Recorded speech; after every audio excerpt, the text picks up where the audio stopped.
ही solve करते हैं, जिसे खुद अजीत पवार कह रहे थे कि ब्रह्मा भी नहीं बता सकते। तो यहाँ भवेश ने क्या बताया उसके बारे में जरा ये जान लेते हैं। महाराष्ट्र की 48 सीटें व्यूअर्स, शिवसेना टूटी, एनसीपी टूटी, दो धड़ों में बट गए, 4 पार्टियां वहां पर चुनाव लड़ रही हैं। इसके अलावा लोकल इश्यूज अपनी जगह पर। 48 सीटों का क्या हाल है? महाराष्ट्र का एग्जिट पोल आपके सामने, सबसे ज्यादा कंफ्यूजिंग स्टेट था महाराष्ट्र, और उसका डेटा अब आप देखिएगा, आपकी स्क्रीन पर आ चुका है अब, जिसमें भारतीय जनता पार्टी जो है वो अपने दम पर 8 से 12 सीटें अभी भी सबसे बड़ी पार्टी 18 से 22 माफ कीजिएगा, बीजेपी 18 से 22, एकनाथ शिंदे 5 से 7, अजीत पवार 1 से 3, उद्धव ठाकरे की पार्टी को 9 से 13, शरद पवार 4 से 5 और कांग्रेस 4 से 6। तो बीजेपी सबसे बड़ी पार्टी बनेगी, इसमें तो शक नहीं था, वो आपको साफ दिखाई दे रहा है। एकनाथ शिंदे भी लग रहा है कि कुछ डिलीवर कर रहे हैं 5 से 7 सीटों पर।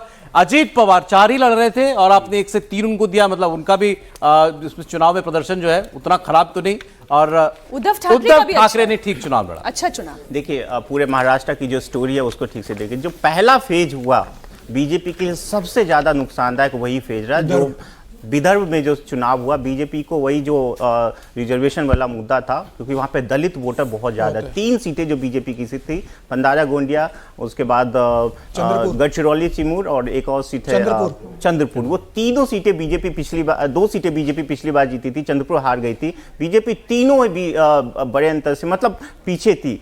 वहां से जो मुद्दा था रिजर्वेशन वाला, वो बहुत आगे पिक करता गया। लास्ट फेज में जो जहां पे मुंबई में चुनाव हुआ है, कैंडिडेट के वजह से, और चूंकि मुंबई वाली रीजन में उद्धव ठाकरे का अपना जनाधार है, वो जो सिंपैथी वोट जिसको कहते हैं, उसके वजह से मुंबई की जो 6 सीटें उसमें से 3 सीट बीजेपी जीते, 3 सीट जो शिंदे को उन्होंने दिया था, वो तीनों सीटें हार रही है।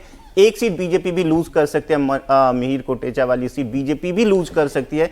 लेकिन बात कर लेते हैं। उत्तर महाराष्ट्र की 6 सीटें, जहां एनडीए, अगर इस अलायंस की हम बात करें, 4 से 5 सीटें एनडीए निकाल सकती है, वहीं इंडिया अलायंस की बात करें 1 से 2 सीटें निकाल सकती है। उत्तर महाराष्ट्र रीजन वाइज बात हो रही है, आंकड़ा आपके सामने, 6 सीट भावेश, 4 से 5 सीट एनडीए अलायंस को जो आप दे रहे हैं, ये कौन सी है? कौन सा रीजन है ये? हम उत्तर महाराष्ट्र, देखिए ये बीजेपी का गढ़ है, 4-5 सीटें जो उनका आ रहा है। 1 सेकंड में रीड आउट कर देता हूँ। नंदुरबार, धुले, जलगांव, रावेर, ये तमाम सीटें, ये सीटें बीजेपी के लिए सेफ है। कुछ सीटें वहां पे जहां पे उनके लिए जो कैंडिडेट, देखिए उस रीजन में बीजेपी के लिए कैंडिडेट बहुत ज्यादा इंपॉर्टेंट था। कैंडिडेट उन्होंने बीजेपी ने सही नहीं दिए, जिसकी वजह से शायद मुश्किल बीजेपी के लिए हुआ है। अदरवाइज देखेंगे जो मराठवाड़ा और मुंबई वाला जो रीजन है उसको छोड़ दीजिए, और जो फर्स्ट जो कांग्रेस को आप 1 से 2 दे रहे हैं, ये कौन सी वाली सीट है? मैं बता देता हूँ। अच्छा, एक बार टैली जरा देख लेते हैं। अगर हम देखें, अगर हम हाईएस्ट पर जाएं, तो मोदी सरकार को यहाँ पर बहुमत तो मिल चुका है, 264 से 275 सीटें आ सकती हैं। तो अंदाजा आप लगा सकते हैं कि यहाँ बहुमत जो है, यहाँ एनडीए को ओवरऑल एनडीए जो है वो बहुमत के ऊपर जाता हुआ दिखाई दे रहा है। महाराष्ट्र की सीटें खुलते ही, और आप गैप देख लीजिए कितना, दुगने से भी 1.5 गुना ज्यादा गैप जो आपको इस वक्त दिखाई दे रहा है। एनडीए 26 से 30, इंडिया गठबंधन 18 से 22, डेंट मारा है इंडिया गठबंधन ने महाराष्ट्र में, इसमें कोई शक नहीं है। बिल्कुल, इसमें तो ये पहले से तय था कि वहां पर उद्धव ठाकरे बेहतर प्रदर्शन करेंगे, लेकिन ये परिणाम बता रहा है कि उद्धव ठाकरे, शरद पवार और कांग्रेस का वोट आपस में शिफ्ट हुआ है, और मुसलमानों ने एक बड़ा वोट बैंक किया है। उद्धव ठाकरे का जो कोर वोटर है, कट्टर शिव सैनिक है, वो टूटे नहीं है, वो एकनाथ शिंदे के साथ नहीं गए, और इसी कारण एकनाथ शिंदे को नुकसान हो रहा है। एकनाथ शिंदे 15 सीटों पर लड़े थे, मुझे लग रहा है एकनाथ शिंदे को सबसे ज्यादा इसमें नुकसान हो रहा है। अजित पवार फिर भी ठीक कर रहे हैं। दूसरा, वंचित बहुजन आघाड़ी जो थी प्रकाश अंबेडकर की, वो दलितों को जो वोट लेके जाते थे, मुझे लग रहा है इस बार उनको वो वोट नहीं जा रहा है, वो वोट शिफ्ट हो रहा है पूरा उद्धव ठाकरे के पास, कांग्रेस के नाम पे जा रहा है, और यही कारण रहा है कि बेहतर प्रदर्शन कर रहे हैं। और विदर्भ में आप देखेंगे तो विदर्भ में वंचित बहुजन आघाड़ी के जो प्रकाश अंबेडकर है, वो अकोला से चुनाव लड़ रहे हैं, वो उनका स्ट्रांग होल्ड है वंचित आघाड़ी का। और अगर वहां पर बेहतर प्रदर्शन अगर कांग्रेस और शिवसेना कर रही है, उद्धव ठाकरे गुट, तो मुझे लग रहा है मराठवाड़ा की सीटें आपको दिखा रहा है। मराठवाड़ा में देखिएगा एनडीए 3 से 4, इंडिया गठबंधन 4 से 5 मराठवाड़ा में। समीर जापी से देखिए, मराठवाड़ा भी वैसे भी भारतीय जनता पार्टी का रहा है, लेकिन उद्धव ठाकरे का भी वहां एक ग्राउंड है, शिवसेना का ग्राउंड है, कांग्रेस का बड़ा ग्राउंड रहा है मराठवाड़ा के अंदर।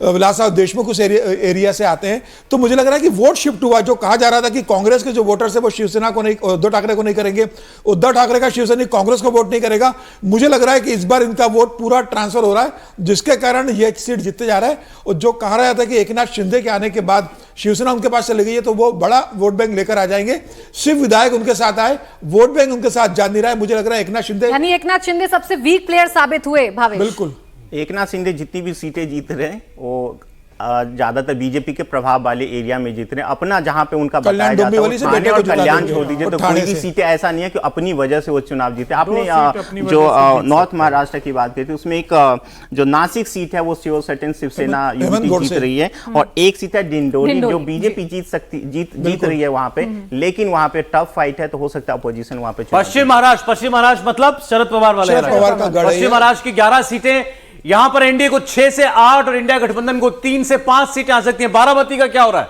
बारामती बहुत क्लोज फाइट शुरू में दिख रहा था, लेकिन मुझे लग रहा है कि सुप्रिया सुले वहां पे अच्छा खासा मतलब निकाल रही है और शायद वो दिख गया जीत रही है, भाभी हार रही है। बिल्कुल हारी है। और अजीत पवार का खुद का क्या परफॉर्मेंस रहने वाला है खुद का, क्योंकि बीजेपी ने स्ट्रैटेजिक अलायंस के तहत अपने साथ लेके आए थे, 4 सीटें भी दी थी, खुद कहां खड़ी होगी उनकी? दो सीटें उनका दिखे, एक रायगढ़ जो सुनील तटकरे चुनाव जीते हैं और एक सिरूर, क्योंकि वहां पे बहुत क्लोज अमोल बिल्कुल वो बहुत क्लोज कॉन्टेस्ट है, हालांकि बहुत मुश्किल है उनके लिए भी, लेकिन वहां पे जीत रहे वहां पे। शरद पवार ने अपनी सीट बचा ली, लेकिन बिल्कुल देखिए वहां तय था जब वोटर से बात की थी लोगों से तो वो कह रहे थे कि भाई प्रदेश में अजीत पवार को देंगे, केंद्र में हम शरद पवार को देंगे। ऐसा नहीं हुआ कि दोनों जगह हम अजीत पवार को दे दें। शरद पवार ने बारामती को बनाया, हम जानते हैं कि आज जो अजीत पवार या बारामती जो बना है वो शरद पवार की देन है, तो शरद पवार को हम पूरा नहीं छोड़ सकते।